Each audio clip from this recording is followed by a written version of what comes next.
From UFOs to psychic powers and government conspiracies, history is riddled with unexplained events. You can turn back now or learn the stuff they don't want you to know. A production of iHeartRadio.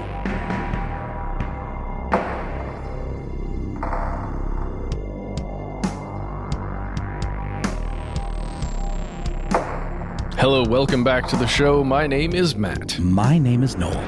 They call me Ben. We're joined, as always, with our super producer, Paul Mission Control Decant. Most importantly, you are you. You are here, and that makes this the stuff they don't want you to know. Paul, can we have some raucous applause? That's right, fellow conspiracy realists. The time has finally come. According to some, on June 25th, 2021, just a few days ago as we record this episode, the U.S. government released a document with the incredibly unappealing name Preliminary Assessment, Unidentified Aerial Phenomena. This is a... Look. I know it's a annoying title in that it's just so bleh, but right. Think about what that means, you guys. What it's actually saying. Yeah, it's saying... Preliminary Assessment UFOs. It's a 9-page publicly available analysis that you can read right now. If you lived in the US, you paid for a small part of it. This looks at a lot of phenomena that was previously considered rumor, tall tales, internet BS. In short, it's the thing ufologists have dreamed of for decades and decades, something called disclosure. We have earlier episodes on this aplenty. We even have a limited series that we're releasing to focus on this topic. In today's episode, as well as in this mini-series, we ask just what exactly is in this report and whether, when it comes to UFOs, there's something the government still doesn't want you to know. Spoiler. The answer is yes. Here are the facts. First things first, this is new, but it's not really new. Yeah. Read along. It's good light beach read if you wish, but it's not the first time in the United States that we've investigated unidentified flying objects, which are now referred to as the quite less sexy unidentified aerial phenomena, or UAP. The United States has investigated reports like this in the past with things like Project Blue Book, for example. Matt, I know that's one of your favorites, especially of the old video series. Oh, for certain. Project Blue Book was a secret study that was being done. There was no congressional report. It wasn't even 20 pages. It wasn't one page. It was just it was a thing that was created behind closed doors. It was studying these very things, these unidentified aerial phenomena.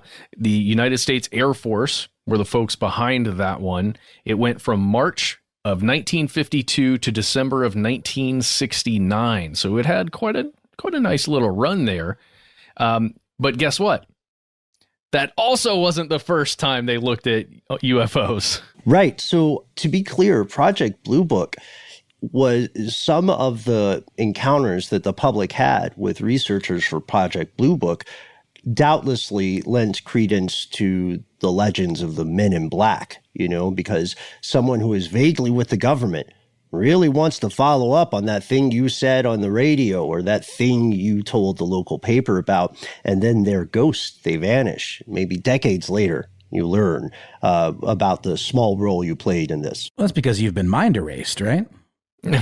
Well, the government at the time, I regret to say, their ability to erase things from consciousness hasn't reached sci-fi level yet. The best way to do it is through propaganda, wag the dog. They can erase things from public consciousness, but there are always individuals who get by until, something goes awry with them. Right. It's just a matter of repeating the same story enough times where people just forget the true story.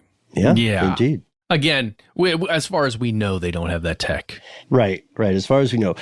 So like you said, Matt, this was not the first investigation of its type. It came on the heels of two similar studies, Project Sign in 1948, and then its successor, Project Grudge in 1949. Funny story, Project Sign was initially called Project Saucer, all caps. But that might have been a little too on the nose for Uncle Sam, especially because they were trying to keep it under wraps. grudge is so aggressive, though? What's that about? Well, dude, think about what happened in 1947. A little thing called Roswell. Huh? Never heard of it. I don't know what you're talking about. How cool is it that there were official United States Air Force studies and, just government studies in general about UFOs right after the Roswell crash, alleged crash? Right. An alleged weather balloon, or depending on who you ask. So, yeah, you're right. These two earlier investigations, Sign and Grudge, they're not as well known as Blue Book or this most recent UAP assessment, but they did establish an incredibly important precedent. The government decided that whatever the hell was going on in the sky, military intelligence had to investigate it, because we have to remember, these are the days of the Cold War. Both the USA and the USSR are intensely concerned, terrified that their rivals might gain a technological edge, especially if it's one significant enough to decide the fate of human civilization overall. And this was not an invalid fear. This was very well-informed paranoia. But for us to understand this new report, we have to look a little bit further into the context of these existing things, right? Like this report is being called unprecedented in 2021. And in some ways it is, but it comes from this lineage of the sometimes contentious governmental military perspective on these inexplicable things. Like, you can see some common assumptions as well as some conclusions. Blue Book did a lot more than the current report and the earlier two reports. They collected over 12,000 purported UFO sightings. And they did something a lot of these papers do, which is valid. They conclude the majority of these events can be chalked up to misunderstood natural phenomena or to misidentified aircraft. Maybe you just haven't seen a lot of planes, dude. Isn't that largely where we're at with the current report? Or I don't mean to be spoilery. No, actually. Not quite. Okay, good. No. Good. And the other thing here is that those 12,000 reports, one of the reasons there are so many is because they're collecting reports from everyone from a police officer that saw something to a bystander on a farm somewhere, in a city somewhere, who are not military personnel. And that is very different from what's being looked at in the current report, because those are military officials usually. Fair enough. And so some, according to this report, there may have been some secret aircraft that might have played a role. And the U.S.'s own secret spy planes, the A-12 and the U-2, might have also been mistaken for UFOs. I mean, they're oddly shaped. They're very untraditional looking aerial crafts, so that would make sense. But a grand total of 701 reports were classified as unexplained, with a few pretty notable caveats. Yeah, the funny thing to me, the reason I think it's so odd about the U-2 and the A-12 is that the U.S. managed to scare the shit out of itself with its own things, which is, a positive statement for their operational security. But to those caveats you mentioned, Noel, they're very, very careful in Blue Book to say there is no evidence that these sightings we categorize as unidentified at present represent technological developments or principles beyond the range of modern scientific knowledge. That is going to be hugely important later on in the episode. There's also, they say, no evidence that any of these unidentified sightings were extraterrestrial vehicles. They went far enough in that report to that's one of the closest official documents that mentions the E word or the A word. Mm-hmm. And it's only there to dispel speculation. Well, and they're being very careful with what they're saying. They're saying there is no evidence to conclude that, right? That these were extraterrestrials.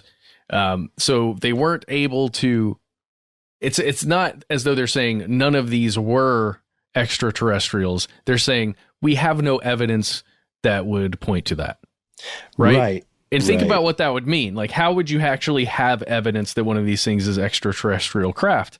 You would have to have photographic imagery of something, close enough to prove that, or what? Well, you'd have to have a chain of custody of some kind to prove the provenance of the craft that you're looking at and say. That's a good observation. You have to have extraordinary evidence to back up the extraordinary claims. So you would need something like a photograph of something that was clearly intelligent and non-human. Picture your favorite variety of alien, furry, scaly, gray, big-headed, we don't care. Wearing a t-shirt that says Earth Girls Are Easy, why not? It's an okay film, but it doesn't hold up. And then they'd be standing next to the president at the time, holding a newspaper with the date the photograph was taken. You need a lot of stuff. Those were the furries, right? The furries were the aliens in question, and Earth Girls Are Easy, right? Oh, and that movie didn't come out on Earth until like the 80s, so exactly. Or 80s, 90s. Yeah. So it had been traveling through space for these many years before we got it. You guys are having a lot of fun with this, but I'm being a little serious when I say you would need to have a photograph of a ship that showed writing or some kind of technology that you could prove wasn't generated on the Earth by humans, right? And how do you do that? I don't think a photograph would do it. I think you would need physical evidence of a mechanism. Like a crash in 1947 in Roswell, New Mexico. Anyway. Mm-hmm. But if that were an alien crash, that would be helpful. Well, it's what we think about in terms of like an alien autopsy type situation, or like really having, a physiological artifact from said crash that we can dissect and then, filter through science and then say, okay, this doesn't exist. We can compare this to like a mongoose or whatever. And we do not have anything that represents this particular species or DNA strain or whatever. Again, I'm not a scientist, but we're all agreeing with the same thing, I think, which is you would need to have physical evidence of some sort. One other thing that could be tremendously useful that sci-fi authors speculate on occasionally would be elements that do not exist on our current periodic table. The most profound of those would be elements that are known as, it's a hypothetical thing. No one's proven it yet, but there's this possibility people have speculated about that says there's an expanded periodic table, right? If we knew everything in the universe, there would be an expanded periodic table. The vast majority of those heavier things are unstable elements, right? They exist for a very short amount of time, but there may be what's described as an island of stability where there are elements we would not recognize that are super, super dense, but they're somehow not instantly just exploding again. They would be around for, maybe days or so. That would be proof. Yeah. Isn't that something along the lines of what we have in the work of our buddy Jeremy Kenyon Lockyer Corbell, who did a film called Patient 17? And there was an issue in that was addressed about a gentleman that claimed to have been abducted or contacted in some way by extraterrestrials and had some sort of embedded piece of shrapnel in his body that was supposedly, according to the film and the reporting, some unidentified element. Right, but again, as we always have to say when we talk about this sort of stuff, unidentified doesn't mean unprecedented, unfortunately, But yeah, do check out that documentary. Would love to hear your thoughts on it, folks.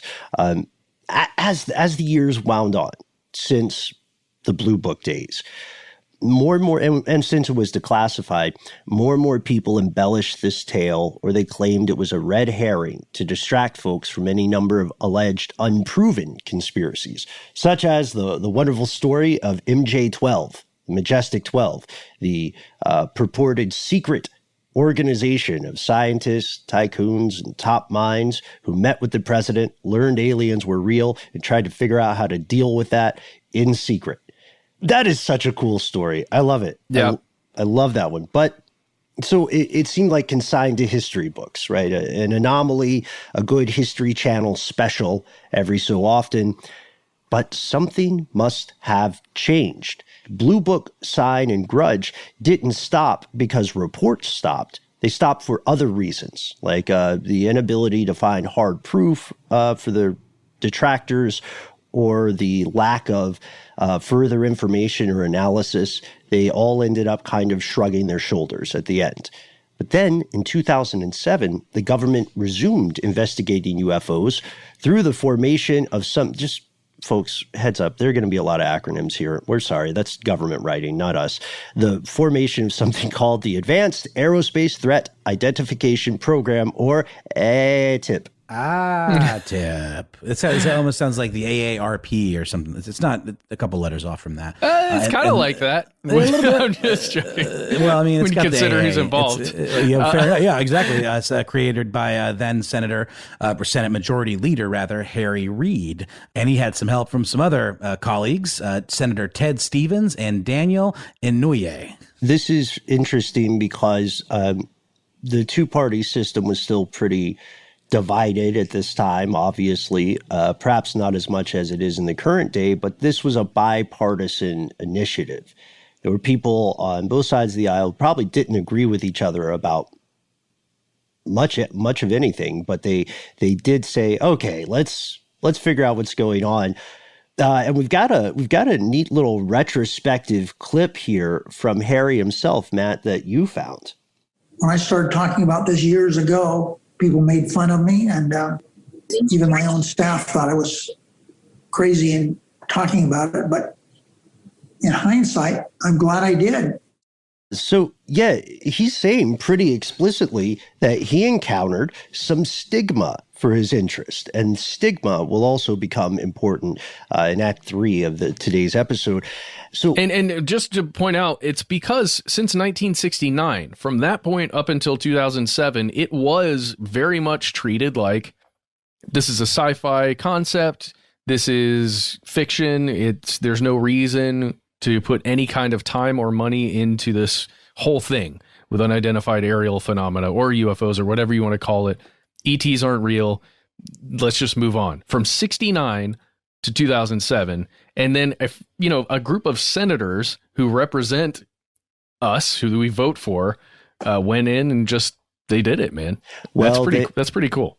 They also did it because a great deal of Congress is run by a private financial interest. What? Yeah, there's a billionaire. That's not true. A billionaire you're familiar with if you've been in the world of ufology, named Robert Bigelow, and he's the one who put the hard sell on Reid to do this. Are you talking about Robert Bigelow, male billionaire? Hello? Mm-hmm. Yeah, and UFO enthusiast. I'm sorry. This group, the formation of this group, plants a seed, and that seed later grows into the strange report that just came out a few days ago.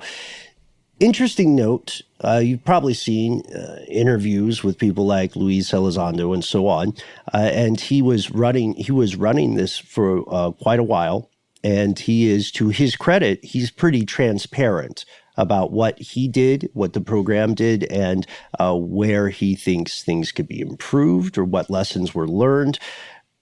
But this program was not really, it wasn't classified, because Elizondo can freely talk about it, but it had zero publicity and it operated in obscurity until 2012. Officially. Elizondo is such a fascinating dude. Can I just take a second to apologize for my Deuce Bigelow reference? That was inappropriate, and I offer my humble mea culpa for that one. Are you apologizing to Deuce? Or Yeah. I'm apologizing to the listeners and to both you and Matt and super producer Paul, Mission Control Decant. I mean, Rob Schneider is a pretty approachable guy. I think. You think so? I think he'll be fine. Yeah. But what if he's in animal mode? What if he's like, thinks he's a cheetah or something? I wouldn't want to approach that. Just let him get it out of his system, and then and then de-escalate and have a conversation. But keep us in the loop on this, Noel. We got your back. So in 2012, information started to come to light. I remember how excited we were when we're starting to hear whisperings about this. But again, it wasn't until 5 years later, I think, December 2017, that's when the DoD, the Department of Defense, came forward and said, yes, there is a thing as part of a defense program that collects data on these UFO sightings by military personnel. And despite the fact that we got rid of this thing that Harry Reid started back in the day, Tip. Yes. We're still looking into this thing. We're still interested in it. And that's what led to this thing called this group called the Unidentified Aerial Phenomena Task Force, or the yes. Are you the Red man Lodge from guy? the dream? Yeah. Yes. Yeah. and the UAPs. That gum you like is coming back in style, Ben. They're the folks that made this report. This is the context from which this report sprang. And so when we look at the newest release, it is crucial that we do not look at it as a single paper. And I'm playing a little bit of a trick on us here. But instead look at it as a new chapter in a very, very long story. And with all that in mind, it is time to ask, what's in this report? We'll tell you after a word from our sponsor.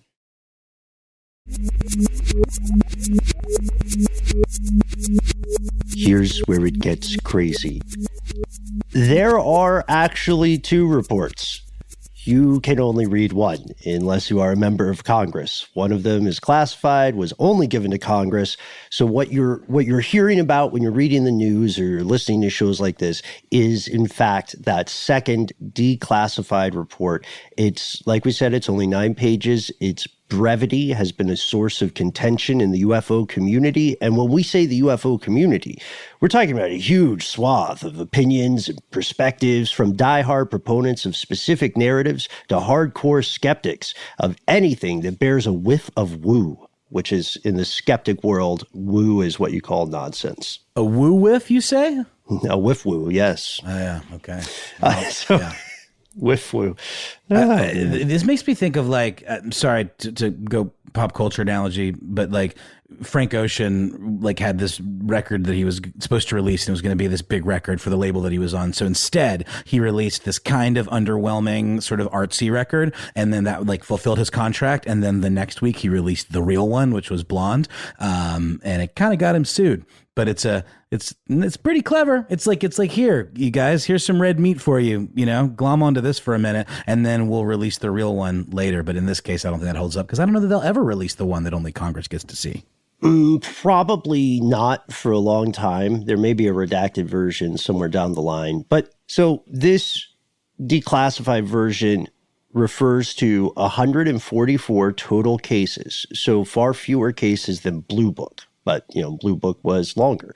In 80 of these cases, there's corroboration from multiple sensors. So the technology is agreeing, at least in part, with the account of an eyewitness. Yeah, exactly. That's the most important part. Corroborated. That's mind-blowing and exciting. And it's unfortunately somewhat deflated by the rest of the report. Just that fact alone just kind of, it shrinks like a balloon that's losing air, but and then falls over New Mexico. Anyway, right. But I would say there's juicier stuff here too, because there is. There were at least 11 incidents, or 11 cited in this report, where American jets, like warplanes, almost hit unknown objects while in the air, mid-air collisions. Yeah. These planes, by the way, are designed to be nimble and fast, literally as agile as we can make them. We being the U.S. government, and equally as furious. Right. And these things they almost. I'm cursing a lot in this episode, but they almost got their shit rocked. Yeah, by something that they couldn't identify. And remember, this group is only studying reports coming from U.S. military personnel or the intelligence community. So these are highly qualified people who are making that initial eyewitness report, and then to have them backed up by, some sensors, and then also to have the witness say, who again is ridiculously qualified, say, I almost got hit by something I could not identify. This is a step above civilian UFO reports calling into the local radio station. It's Very 7 much steps. So. Yeah, 7 it's an steps. order of magnitude more significant. Fast and the Furious 7 steps. So perhaps most importantly, in 18 of these 144 cases, The objects cited, this is another huge piece from my perspective. The objects cited appear to have unusual flight characteristics. And why is that important?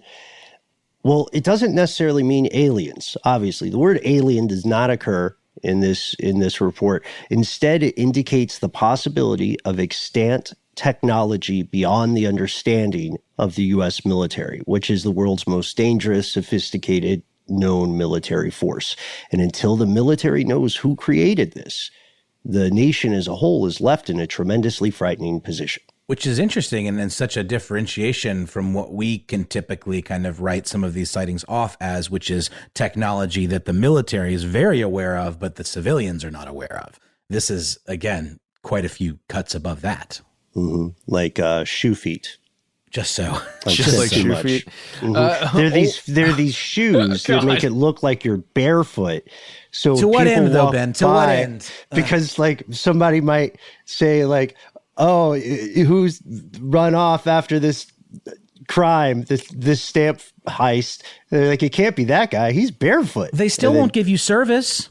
Are you going to have chest shirt next, Ben? Was this? It's like you're also actually wearing a shirt, but it just seems counterintuitive to me. But I support you to the bitter end. It's not me, man. It's not me. It's Uncle Sam. I'm just predicting it now, guys. Stay tuned. 2023 crotch pants are coming. Watch out. It's not going to be. It's either going to be exactly what you expect or not at all what you expect, and both will be frightening. At the very least, you'll be able to have a whole outfit, a whole naked outfit, and be fully clothed. So, did you help develop cyberpunk? I feel like you helped do that in some way. The concept of crotch pants really, wow. You talking about the famous hang dong glitch? I think it's a feature for a lot of people at this point. That was codenamed Doc Holliday. That was her research. Credit where it's due. Yeah, right. You're absolutely right. There doubtlessly is. We know for a fact there's technology the U.S. government possesses and multiple other governments possess that their public is not aware of.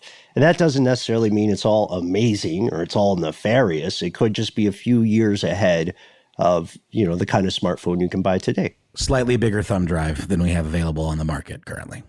Well, the real question here is whether or not there are compartmentalized parts of the government that have technology that is far beyond what the U.S. government as a whole knows exists, right? Really glad you said that, yeah. Right? People writing this report may have no idea that some smaller group of R&D experts have created something revolutionary that is so secret because it's so dangerous. It's compartmentalized by design to even hide from certain, officials that would maybe compromise the operation, potentially. Yeah, who knows? Compartmentalized intelligence is a real thing. It's what fiction refers to when it says a need-to-know basis. So it's possible that there's some kind of thing like skunk works in the mix here. And we'll get to that. I'm really glad you said that, Matt. The assessment is doing its best to lay out groundwork assumptions, right? Ground floor assumptions, I should say, before they go to the sky. And one of those is the idea that all of these sightings have multiple explanations. That if you look at them overall, you can't find one silver bullet. Not everything was a deflating weather balloon, just as not everything was, ice crystals. So to get their heads around this, they group the sightings into several broad categories. And we'll walk through those briefly with a direct quote from the report describing them. Number one, this is the one they lead off with, airborne clutter. That's exactly what it sounds like, although personally, for my money, as a taxpayer, I wish they used the phrase sky trash. Trash. Now, This is not space trash. This is sky trash, right? Sky trash. So it's not operating in a zero-G situation. So where is this trash being launched from, and who is responsible? Well, many of them launch from trees, as in birds, because birds were incled in there as a possibility. I'm going to start calling birds sky trash. That really tracks for me. That really tracks for me. I was thinking like sky. I had a friend who used to call pigeons sky rats. I also think Sky Trash could be a great name for a reality show once people start living in a permanent airborne environment, Mm-hmm. Let's not kid ourselves. People would watch it. They would watch Sky Trash. 80s cartoon or early 90s cartoon, Silverhawks. Remember Silverhawks? I remember Silverhawks. Yeah. That was a different era of cartoons. But we have the exact quote describing what they mean when they foolishly chose airborne clutter over sky trash. Yeah, let's do that quickly. These objects include birds, balloons. That checks out, right? Balloons, we've seen that. That's sky trash. Recreational unmanned aerial vehicles. That's not really trash. That's somebody's investment and hobby. Airborne debris like plastic bags. So beautiful. So beautiful, though. Yeah. I mean... Yes, that muddle is seen and can affect an operator's ability to identify true targets, such as an enemy aircraft. Just flying plastic bags over the Pacific Ocean. So subheading for this, people are filthy. Yeah. We managed to put trash in the sky. Yeah, I mean, there's certainly trash in the sea. Why shouldn't there be trash in the sky? Then we head into the slightly sciencier sounding natural atmospheric phenomenon, which would be, weather. Yes, it'd be weather. It's a kind of miscellaneous category for a bunch of phenomena that's already understood by science. Importantly, and this is in defense of the witnesses. Importantly, in some cases, this kind of stuff can be pretty rare. Like ball lightning, for instance, is somewhat rare. It's freaky if you actually see it. So this ups the likelihood of some of these things, not all, but some of these things being misidentified. Yes, and we have another quote for this one as well. Quote, natural atmospheric phenomena includes ice crystals, moisture, and thermal fluctuations that may register on some infrared and radar systems. Again, aka weather. Yeah, but is a thermal fluctuation going to be noticed by a pilot? It depends on the machinery he's flying with, right? Or the equipment. I guess so, but it's just in many of these cases, we know that a witness statement has a lot to do with what's reported. And there's generally, or in many cases, I guess that's not true. I was going to say in many cases, the pilot is reporting seeing something. But again, there are other cases where a pilot is noticing something, like you said, on a radar that a thermal pocket may actually see. So, Wait, right. Matt, quick question. You can't see in infrared? No, not yet. I need to. Bad, man. I'm partially keep going to Predator school, dude. You'll get the hang of it. You'll get the hang of it eventually. Don't feel bad, dude. I'm colorblind. I'm just winging it at traffic lights. So I hear you. I mean, ocular implants are definitely on my list. Yeah. So we'll see. That's what you think. You have to think about that now that LASIK is freely available for people. Like, what a kick in the pants if you get LASIK and then these new kick-ass ocular implants come. Well, they'll probably be ad supported. Never mind. It's certainly the more extreme version of buying the latest video game system and then a newer, better one comes out. Oh my God, I'm gonna get FLIR-sick. It's the latest surgery. The FLIR camera. We talked about that on the last listener mail episode. FLIR, the company that makes these cameras that are a lot smaller than you would think, and potentially they've got another line in the works that can go right into your eyeballs. What do we have next on the list, though, guys? Yeah, this is a pretty well done segue. We're talking tech, and we're also going back to the point you brought up earlier, Matt. The third category is USG, U.S. government, or industry developmental programs. Now it's getting a little more juicy. They say, quote, some UAP observations could be attributable to developments in classified programs by U.S. entities. We were unable to confirm, however, that these systems accounted for any of the UA reports we collected, meaning that this is the beginning of one of the asks from the report, because the report is asking for stuff just as it's concluding some things. And so they're building a case for these asks. For these questions, these demands we'll get to at the end. And not demands, request. Is this referring to like R&D for corporations that aren't government related? Is that what this is implying? Quite. It's we have to be careful of the language. It's not saying that. It's not saying that like Wendy's or McDonald's has a secret blimp program. Oh no, it would be Blimpy. How did I admit? No, we're keeping it in. It would be Blimpy though, for the record. I mean, but yeah, you're right. This could mean This could mean a non-governmental entity, but they're probably, without reading too much into intent, they're probably referring to the existence of classified R&D with places like Lockheed or other private-public partnerships or private/government partnerships. And what they're saying is it is possible that they ran into one or more classified projects concerning technology most people don't know about yet. And if those projects exist, whoever runs them did not think this was important enough to reveal their existence. Oh, yeah. To compromise their secrecy. Listen to that. We were unable to confirm. Again. Okay, you were unable to confirm that.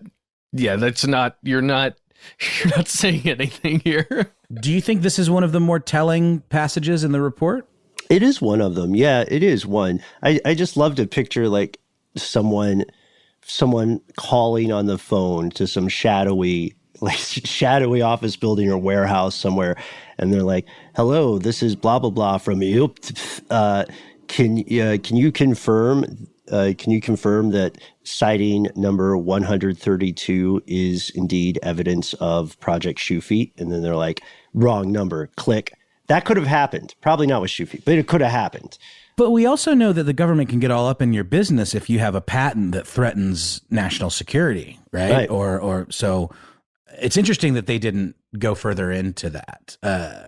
Well, we're going to talk about one of the reasons why you and I and Ben and everybody else don't get to know everything that exists in this report. Sure. Yeah. I mean, by necessity, you could say the government has to treat members of its own public sometimes as though they themselves are agents of foreign powers. It's an ugly necessity, but it's true.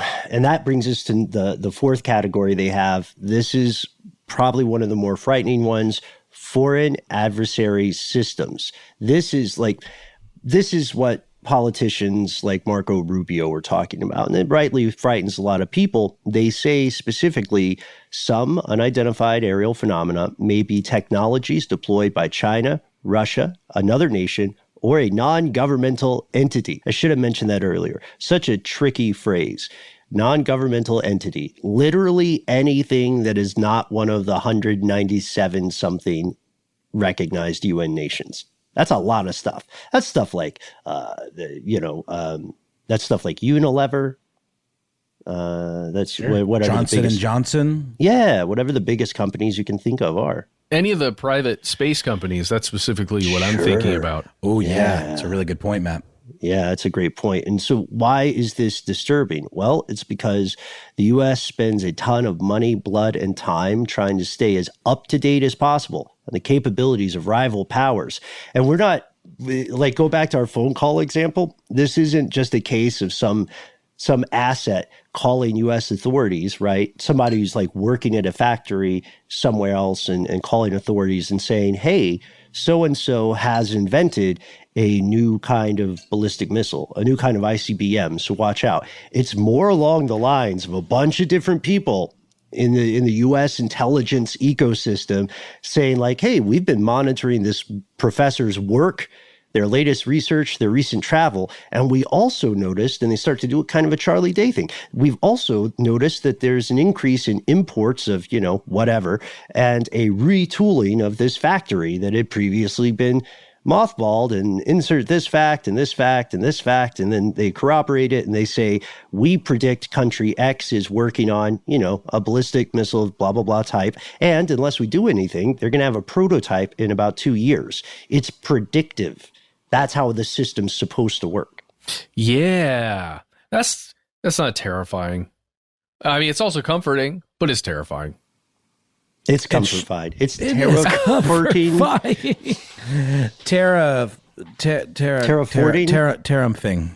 Terraforming. Never mind. We'll work on this later. It reminds me of I guess the idea, and maybe this is more the private industry thing, but I picture a scientist, a rogue scientist working on something in a lab, and the government gets wind of it, and then the men in black come and take him away. A Wilhelm Reich type situation. The idea that he's working on some sort of mystical rainmaking machine that could, threaten, the government in some way. Yeah, exactly. And this means that if there is a earthly technology made by a foreign power, and it's something that remains inexplicable after repeated direct observation, it doesn't seem to be deterred by any conventional countermeasures, then that means there would have been innumerable indicators of the research and the construction leading up to those observations. So that means multiple agencies would have had to miss some pretty blatant signals over a fairly long period of time. And if that's true, then that means we have no idea what else that enemy power could be working on. And this point right here, these foreign adversary systems, this is why there's any money for this to be written. This is why anyone in the government and military and intelligence community is actually interested in these reports. It's because of the potential for that situation that Ben just described. Yeah, exactly right. That's what a lot of people who may absolutely not believe in the existence of extraterrestrials or the existence of other non-human intelligent life. This is the thing that keeps those folks up at night. But this isn't the end of the report. We're going to pause for a word from our sponsor, and then let's get weird with it.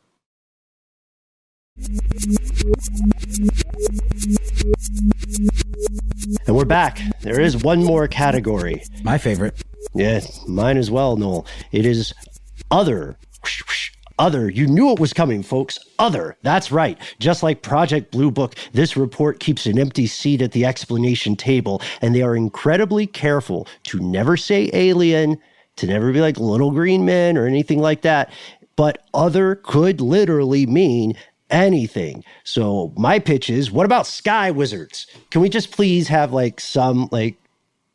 this has been described as a sky wizard by pilots observing the phenomenon. Clearly, the sky wizards could really help with the sky trash problem. You know, they could just dematerialize it with a swoop of their sky wands.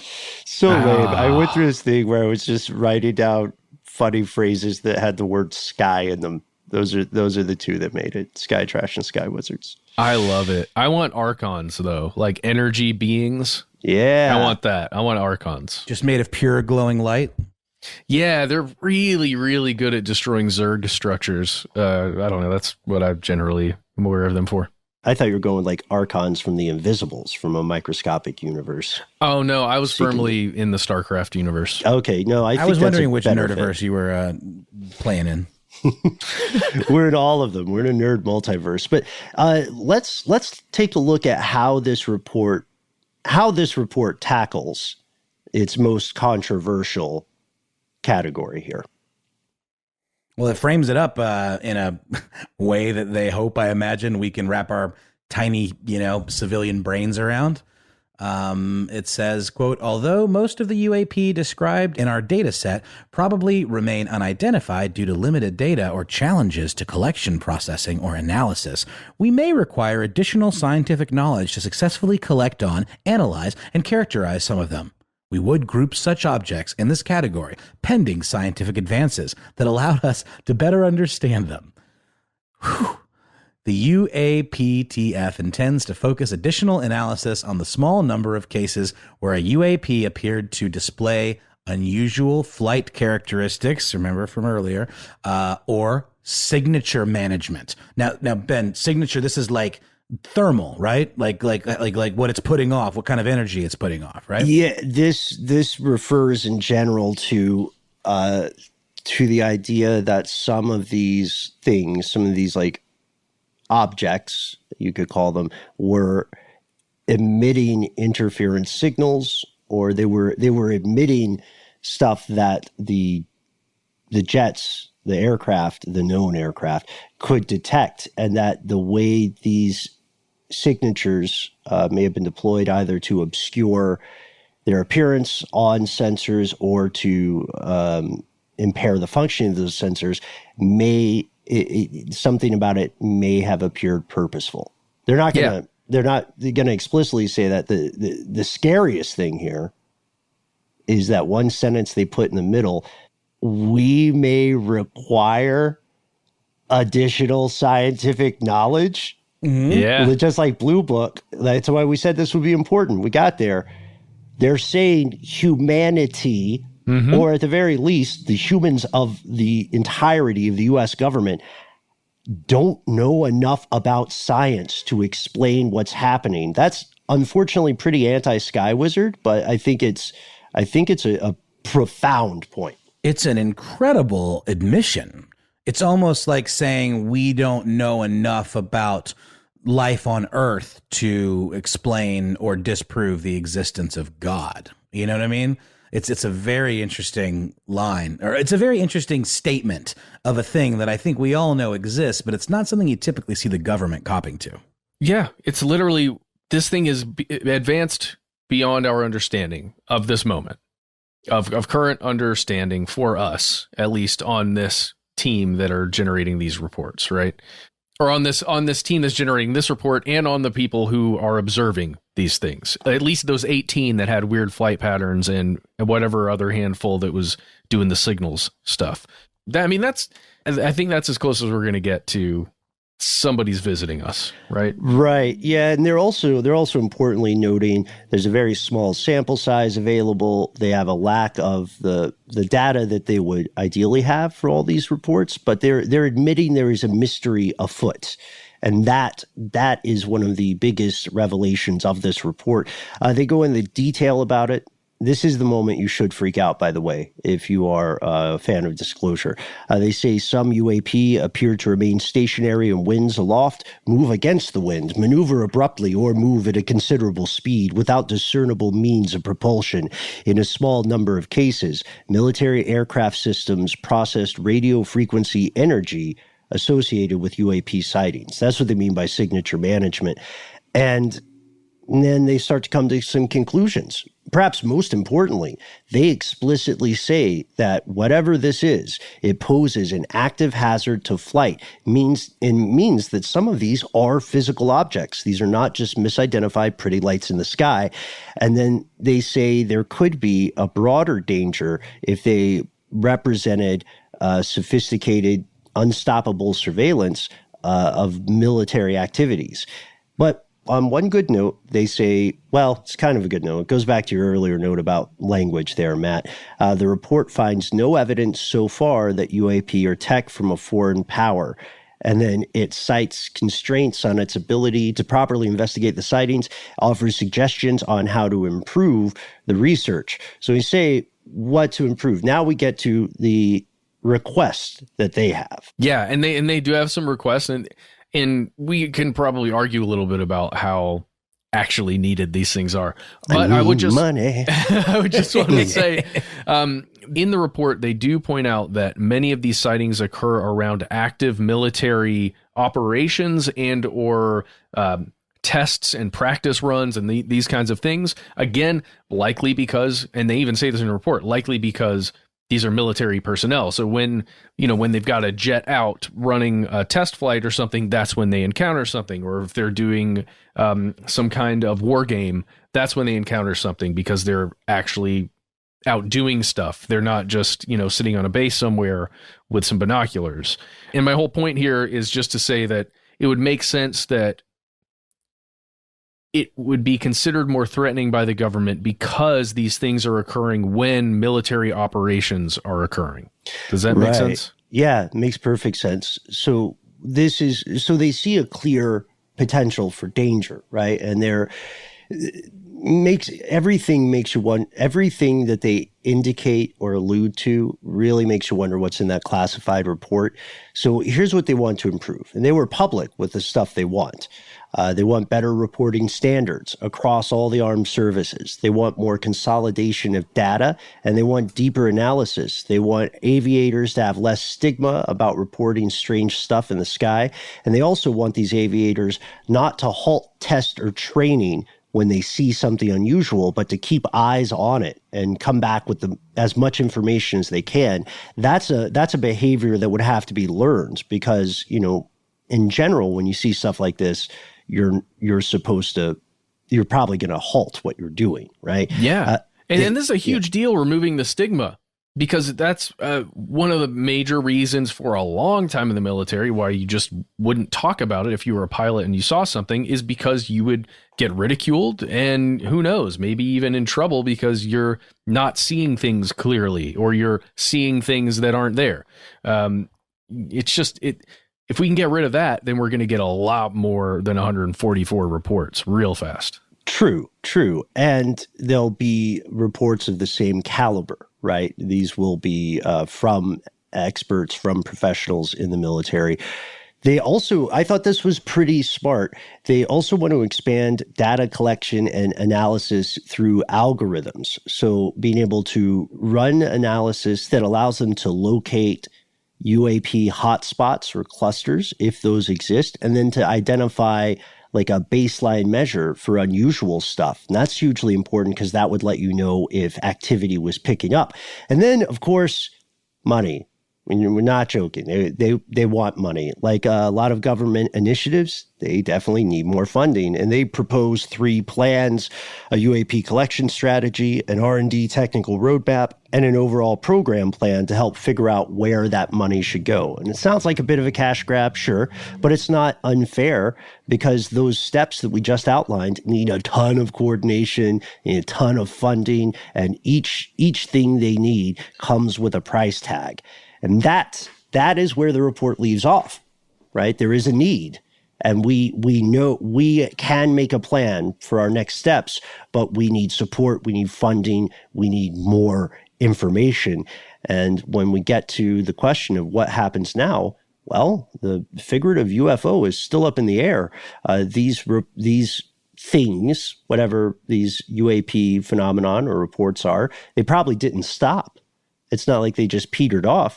This is an ongoing event. And honestly, if we're going to be cynical, we're going to talk brass tacks about it, the 2 big deciding factors are how credible a threat policymakers see this as being and how public reaction goes. That's going to determine the political class's opinion on the investigation.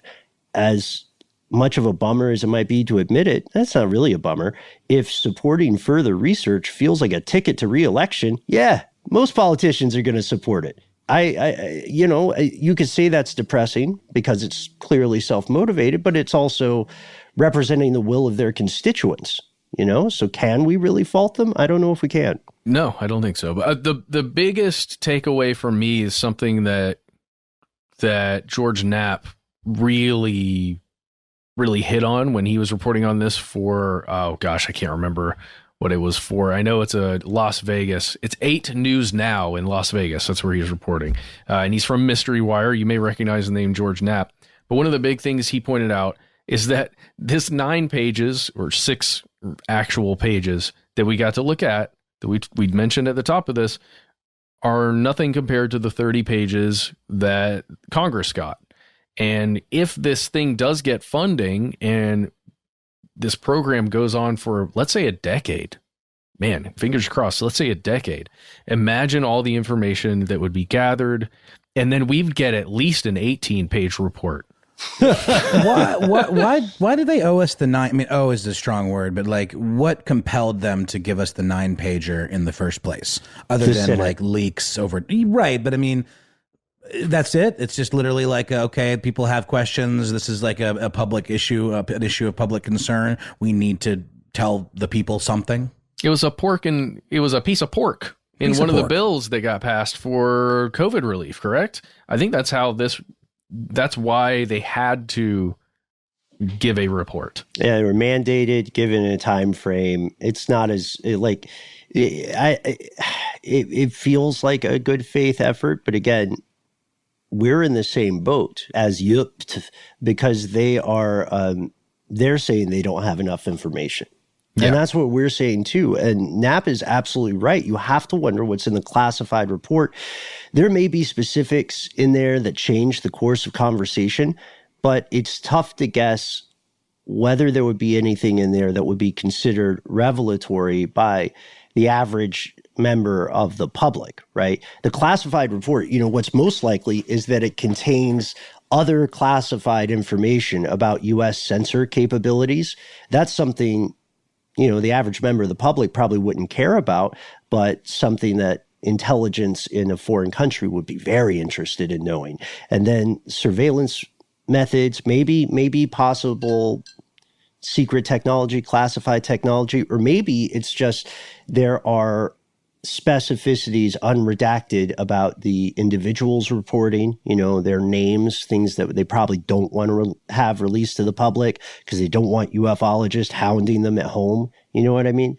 It could be any of those. In my favorite world, you guys, I like to think that instead of a 30-page report, what it really is like a nice go get 'em, Tiger letter to Congress from actual aliens. It's you guys are doing a good job. Got a little balloon and saucer, and then it's signed like service. No one will believe you. Yes, their written language is like 17,000 font, so it's just one character on 30 pages. There it is. And that character is sort of like a serial killer, taunting the police, kind of. Oh man, I can see that. Or maybe they're just trying to reach us about Earth's extended warranty. Or just the fact that, like, hey, maybe, climate change.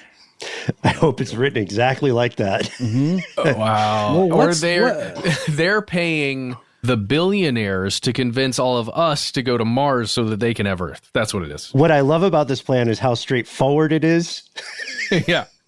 I mean, we're joking a little bit, but we hope you've enjoyed hearing this kind of 101 to this report, as well as perhaps most crucially, its indications for the future. At this point, we pass the UFO torch to you, fellow listeners. What do you think? Is this a genuine, accurate assessment released in good faith? Is this a wag the dog, a distraction from something else? Is this the tip of a larger classified iceberg? What happens next? Let us know. We try to be easy to find online. If you have a spaceship, just fly over to Atlanta. We'll take you out. To Waffle House. Teach you about rap music. You don't even need a spaceship. We got a pretty big airport here you might have heard about. But yeah, you can find us on the internet, the usual places of note. We are on Twitter and Facebook and also YouTube as Conspiracy Stuff. You can also find us on Instagram at Conspiracy Stuff Show. That's right. If you want to use that little rectangular thing with a black mirror on it, you can also reach us that way. With your mouth. God, I love saying that. You can call us. Our number is 1-833-STDWYTK. You can use your real name, but it's more fun if it's a code name, like Doc Holliday or Mission Control. Leave your message right at the top, and if you have anything you want to say to us personally, put that at the end. And please let us know if we can use your name and voice on the show. And if you have a lot to say, we ask that you please, instead of doing it in voice form, send it in the written format to our good old-fashioned email address. We are conspiracy@iHeartRadio.com.